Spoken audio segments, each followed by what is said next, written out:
4 months. That's how long it had been since Daniel passed, and every morning still felt like waking up underwater. The air around me was thick with silence. His toothbrush still sat in the holder, his slippers still by the bed. But the one thing I hadn't touched was his car. It sat in the driveway like a ghost. Dusty, silent, just waiting. Every time I walked past it, I felt like I could hear his laughter from the driver's seat, teasing me about how I always adjusted the mirrors too low. But this morning, something in me shifted. I couldn't keep pretending forever. It was time. I grabbed the keys with a shaking hand and stepped outside. The summer air was warm, but my skin broke out in goosebumps. I opened the car door slowly, almost expecting him to be there. The seat still smelled like him, cologne and old coffee. I sat down, took a deep breath, and whispered, "Okay, Daniel, let's do this." I planned to sell the car that week, so I needed to clean it out.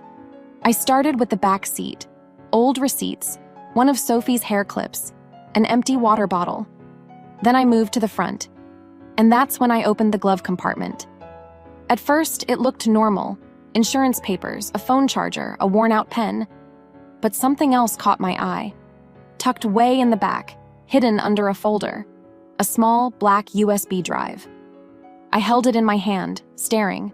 No label, no explanation, just there. I almost tossed it aside, thinking it might be nothing. But something about it felt off. Daniel wasn't a hide things in the glove box kind of man. At least, I didn't think he was. I plugged it into my laptop. A folder popped up. My heart began to race. Inside were dozens of files. Some were documents, others photos. And then there were audio recordings. The folder had a name: For Grace. My fingers trembled as I opened the first document. It was a letter.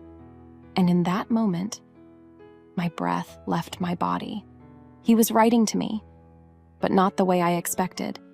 His words were heavy, careful, like he was trying to explain something he knew I'd never want to hear. There was a name I didn't recognize. Isabel, and another one. Leo. I opened a photo next. It was of Daniel, standing beside a woman I'd never seen before. She had kind eyes, and beside her stood a little boy, maybe 7 or 8, holding Daniel's hand like he'd done it 100 times before. I blinked. No, no, no, no. I clicked another photo. The same boy, this time sitting on Daniel's shoulders at a park, smiling, laughing.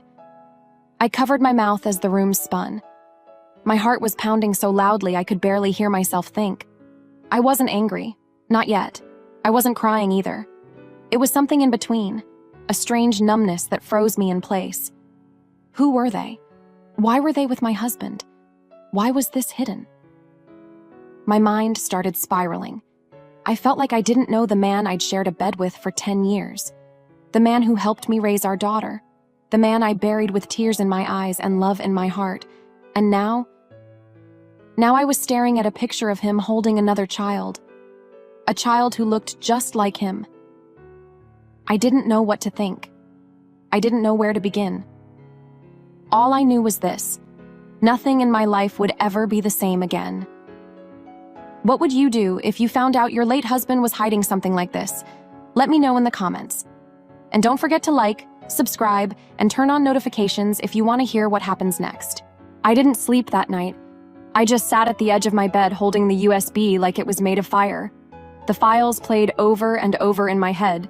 Daniel's voice, the letters, the photos of that woman and the little boy, Isabel and Leo. Their names were now carved into my mind like they'd always belonged there. But they didn't. They weren't part of our life. Not my life. Not Sophie's. So why did Daniel make them a part of his? By morning, the numbness had given way to something else. Need. Not quite anger, not yet. But a need to know. I had to understand what this was. Who they were. Why he kept it from me. I went back to the USB. My eyes scanned the folders again, this time slower. I clicked open a folder labeled Transfers. There were monthly deposits to a woman named Isabel R., Modest but regular. Over 4 years' worth. One of the transfers had an address attached. It was across town, a neighborhood I'd never visited. Not the kind of place Daniel would normally go. But there it was. Plain as day. And just like that, I found myself getting dressed. I told Sophie I was heading to the market. I didn't want her to ask questions I wasn't ready to answer. She just nodded, eyes on her cereal, unaware that her mother's world was unraveling.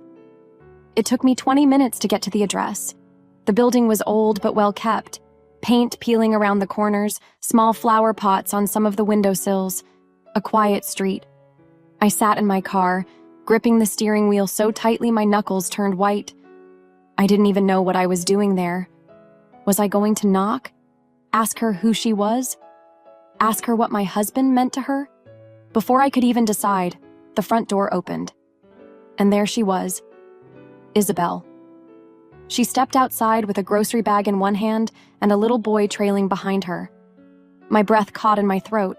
He was around 8, maybe younger. His hair was thick and dark, just like Daniel's. Same ears, same smile. Leo.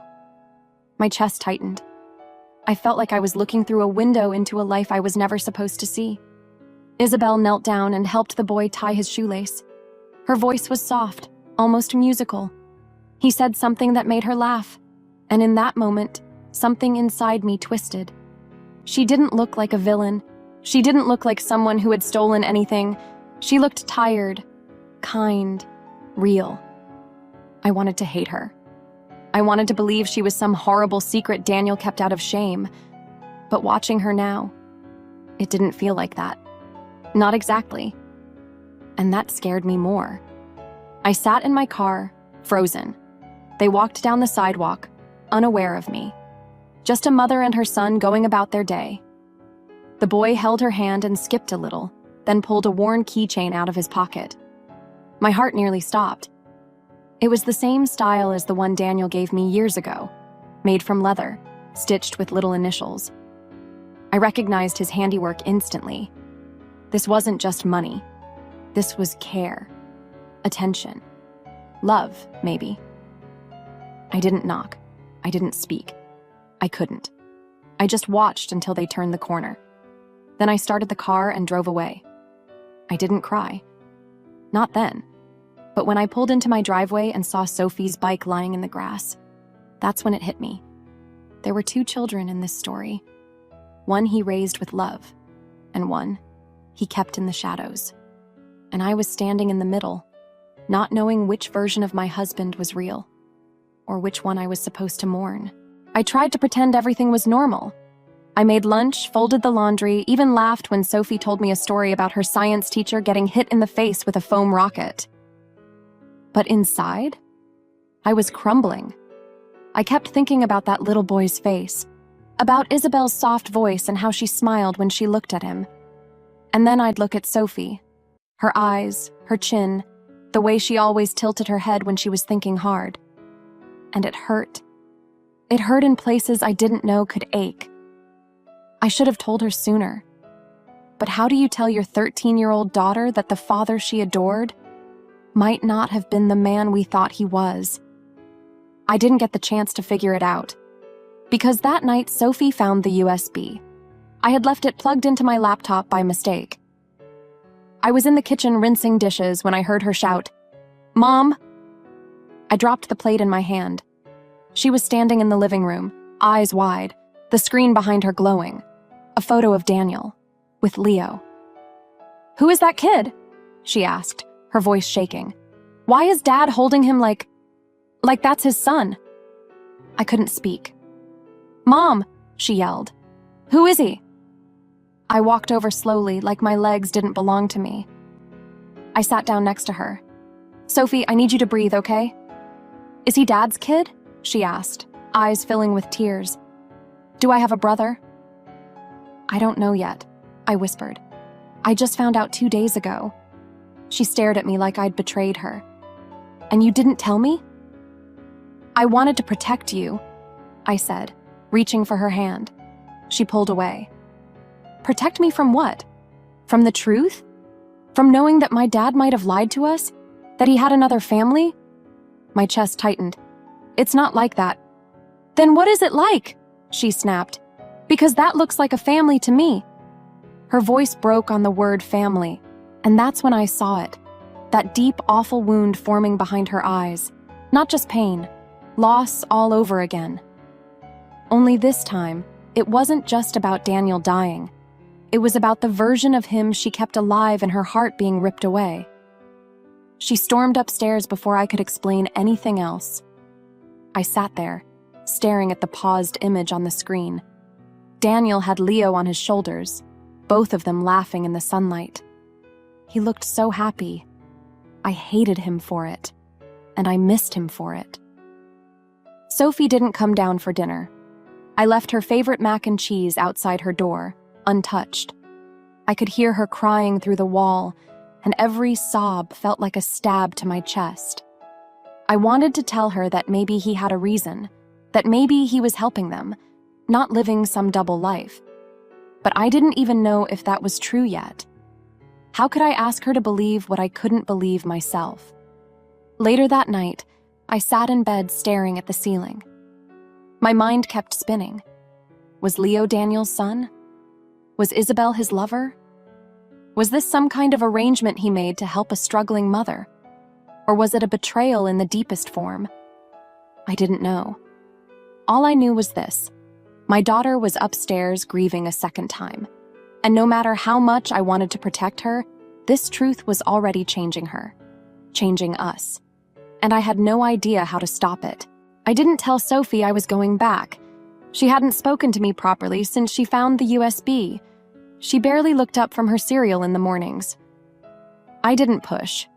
She was angry, and she had every right to be. I was angry too. Angry at Daniel for leaving a mess he wasn't here to clean up, but the questions in my head were louder than the silence in our house. I needed answers. So, 2 days later, I drove back to Isabel's building. This time, I parked, got out of the car, and climbed the narrow steps to her door. My hand trembled as I raised it to knock. For a second, I considered turning around and pretending I never found anything, but I had already crossed that line. The door opened after 2 knocks. She stood there in a faded blue t-shirt, her hair pulled back, eyes tired but alert. She looked at me like she recognized me immediately. "Grace?" she asked softly. I blinked. "You know who I am?" She nodded. "Yes, I thought one day you might come." For a moment, I just stood there. Her voice was gentle, not nervous, not defensive, just calm. "I need to talk," I said. She stepped aside. "Come in." Her apartment was small, warm, and quiet. Toys were stacked neatly in the corner, and a little pair of sneakers sat by the door. She led me to the kitchen, offered me tea. I said no. I couldn't sit. I couldn't breathe properly, let alone sip tea. "I found the USB," I said, folding my arms tightly. She nodded. "Is Leo Daniel's son?" I asked bluntly. She took a long breath. "No, not biologically." I stared at her, confused. She pulled out a chair and sat down. "I met Daniel at the hospital. Leo had pneumonia, I had no insurance, I was panicking. He was there visiting someone and saw me crying in the hallway." I slowly sat down across from her. "He helped me that day," she continued. "Paid for the medicine, sat with me. Gave me a card and said, 'Call if you need anything.' I didn't want to, but 2 weeks later, Leo got sick again. I called." She looked down at her hands. "I was working 2 jobs, barely surviving. I wasn't asking for pity. But Daniel, he kept showing up. He helped me find a better apartment. Bought Leo books. Food. He never asked for anything in return." "Why didn't he tell me?" I whispered. "Because he was afraid," she said. "Afraid you'd think he was cheating, that you'd see it as something ugly, but it wasn't. He never crossed any lines. He talked about you. And Sophie. All the time." I felt a strange pain in my throat. I didn't want to believe her, but there was something in her eyes, something true. "He loved you," Isabel said quietly. He said you were the only person who ever made him feel safe. I couldn't speak. She opened a drawer and handed me a small envelope. He wrote this for you, said I should give it to you if you ever came. I took it with trembling fingers. I don't want anything from you, Isabel said. Not money, not approval. I just wanted Leo to grow up knowing someone cared. I looked around her apartment. Nothing fancy, nothing hidden, just a woman and her child, trying to live. I don't know what to think, I said honestly. You don't have to decide right now, she replied, but I think you deserve the truth. That's all Daniel ever wanted. I left holding the envelope, unsure whether I felt relief or heartbreak. Isabel didn't look like a threat. She looked like a person my husband quietly carried in his heart. And now, I had to decide what that meant to me. I didn't open the envelope right away. I left it on the nightstand for 2 days, untouched. Every time I glanced at it, my chest tightened. There was something about Daniel's handwriting that made me feel like he was still here. And I wasn't sure if I was ready to hear his voice again, especially after everything I'd just learned. But on the third night, after Sophie had gone to bed and the house had gone quiet, I sat in my room and picked it up. The envelope was thin. Inside were 2 letters, one addressed to me, the other to Sophie. I held them in my lap for a moment, staring at the names. Then I unfolded mine. Grace, it began. If you're reading this, then I know everything is out in the open now.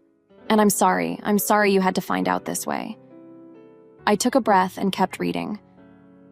I never wanted to keep secrets from you, but I didn't know how to tell you the truth without breaking your heart. I met Isabel during a really strange, sad time in her life. She reminded me of someone I once knew. She wasn't asking for anything, but she needed help. And once I started helping, I couldn't walk away.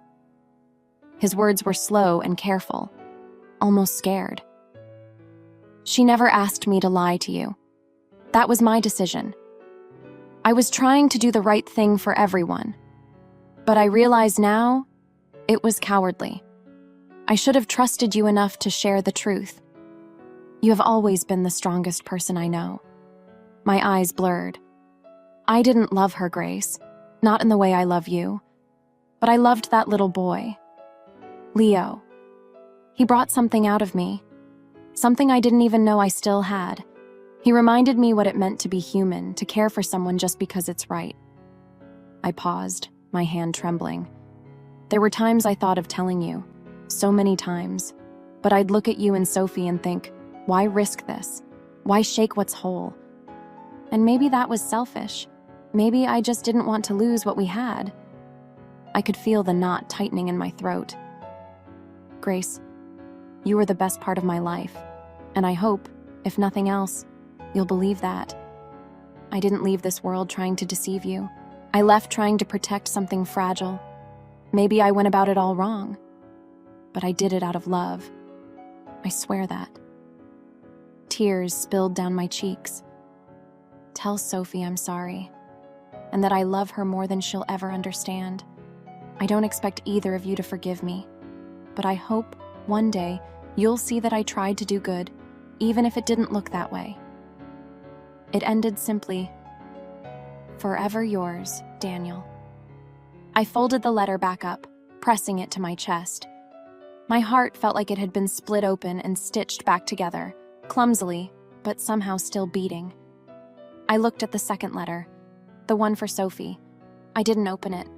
That was hers. But now I knew. Daniel had tried. He hadn't been perfect. He had lied, hidden a whole other life from us. But he hadn't done it for himself. Not entirely. The next morning, I walked into Sophie's room. She was curled up under her blanket, scrolling on her phone. "Hey," I said quietly. She glanced up. "What?" "I have something for you." I handed her the letter. She looked at it, confused. "What's this?" "From your dad," I said. "He wrote it before he passed." Her face changed instantly. She sat up and stared at the envelope like it might explode. "You don't have to read it now," I said gently. but when you're ready, it's yours." Then I left the room, quietly closing the door behind me. Downstairs, I poured myself a cup of tea and sat by the window. The ache hadn't gone away, but for the first time in weeks, it wasn't sharp. It was soft, and maybe, just maybe, I was starting to understand the man I had lost. I don't know what I expected when I brought Sophie with me that day. Maybe I hoped for a breakthrough, maybe I was being naive. She hadn't said much after reading her father's letter, just folded it slowly, tucked it back in the envelope, and whispered, "I don't hate him, but I don't know if I trust him either." That was enough for me. I didn't push. I let her sit with it, let her grieve in her own way. Then one morning, while we were driving to the grocery store, I said quietly, "I'm going to visit Isabel and Leo again." Sophie didn't speak at first. I kept my eyes on the road. Then she muttered, "Can I come?" I glanced at her, surprised. She looked out the window, pretending like she hadn't just said something that made my heart stop. I nodded. Of course. The silence between us was thick the entire drive. I could feel the tension rolling off her like waves. I knew she was nervous, angry, curious, and maybe scared too. When we pulled up to Isabel's apartment, she was already outside waiting for us, holding Leo's hand. Leo peeked from behind her leg. Sophie stared straight ahead. I stepped out first. "Hi." Isabel gave a small smile. "Hi." Sophie climbed out slowly, not saying a word. She kept her arms crossed and stayed close to the car. "This is Sophie," I said, my voice gentle. Isabel nodded. "It's nice to meet you." Sophie didn't reply. Leo peeked at her, then whispered something to Isabel. She bent down, nodded, and nudged him forward. He stepped out shyly. "Hi," he said softly. Sophie blinked at him. "Hi." That was it. No smiles, no handshakes, no awkward hugs, just two kids standing feet apart, trying to figure out what world they were standing in. We went inside. Isabel had made tea. She offered juice to the kids. Leo grabbed his cup and sat at the small kitchen table. Sophie stood for a moment, unsure, then finally joined him, sitting across from him without a word. Isabel and I sat nearby. No one spoke for a while. Then Leo pointed at Sophie's bracelet. "That's cool." Sophie looked down. "Thanks. My dad made it." Leo nodded. "Mine too." She froze. I held my breath. Sophie stared at him, confused. "What?" Leo reached into his pocket and pulled out a tiny leather bracelet, worn at the edges. The same stitching, same color, same knots. Sophie's eyes widened. "He made one for me last year," Leo said proudly. "Said I was brave." Sophie didn't speak. She just kept staring at the bracelet. Then quietly, almost like she didn't mean to say it out loud, she whispered, "He made one just like that for me when I was 6. I swallowed hard. Leo smiled. "I guess we match." Sophie didn't smile back, but she didn't look away either. That was something. Later, while Isabel and I washed the cups, the kids sat in the living room. They didn't talk much, but I could see the walls lowering just a bit. Sophie glanced at Leo's drawing, pointed at a part of it, and he nodded. They shared a look. It lasted only a second. But I saw it. A crack in the distance between them. On the drive home, Sophie stared out the window again. After a few minutes, she spoke. "He's nice." I gripped the steering wheel tighter. "Yeah, he is." "I don't want to go all the time," she added quickly, "but maybe sometimes." I nodded, not wanting to push my luck. "Do you think he knows?" she asked quietly. "That Dad's gone?" I hesitated. "I don't know." She was quiet for a while. Then she said, "If he doesn't know, someone should tell him." I turned my head, surprised, and for the first time in weeks, I saw something new in her eyes. Not forgiveness, not yet, but something softer. Understanding, maybe. And I knew in that moment this wasn't going to be easy, it wasn't going to be fast, but 2 broken pieces had just touched, and that was enough for now. It didn't happen overnight. Sophie didn't suddenly embrace Isabel or rush to play with Leo. There were no grand speeches or warm group hugs. It was slower than that, more fragile, like watching a flower push through the cracks of a sidewalk. But something had changed. We started visiting Isabel and Leo once a week. At first, it was just short visits, an hour at most. Isabel would make tea, the kids would sit near each other, barely speaking. But each time we came, the silence grew less sharp. Sophie started asking Leo little questions. At first about his drawings, then about his school. And one Saturday afternoon, I caught them giggling together over a silly joke he told. Sophie tried to hide her smile, but it was there. Just for a second. The ice was melting. Isabel and I stayed mostly quiet during those visits. We didn't try to force anything. She was patient, always offering kindness without expectation. I appreciated that. She never acted like she had a claim over anything, just grateful we were there. Sometimes I'd look at Leo and wonder if Daniel had ever imagined this moment. The two halves of his world sitting under one roof. I doubted he thought it would happen this way. But maybe some part of him had hoped. One evening, I found Sophie in the living room flipping through an old family photo album. She paused at a picture of Daniel holding her as a baby. "Do you think he felt guilty?" she asked suddenly. I sat beside her. I think he felt everything. Love, guilt, fear, maybe even shame. But I also think he was trying to do what he believed was right. She nodded slowly. Then, after a moment, "I don't hate him anymore. I just miss him in a different way now." I reached out and held her hand. "Me too." That week, Sophie asked if she could bring one of her old books to Leo, said he might like it. It was the first time she had offered anything to him. My heart swelled. We showed up to Isabel's apartment that Saturday afternoon with cookies and the book. Leo's eyes lit up. "Thanks," he said, hugging the book to his chest. Sophie shrugged, trying to act like it wasn't a big deal. "It's not even that good, but the robot part is funny."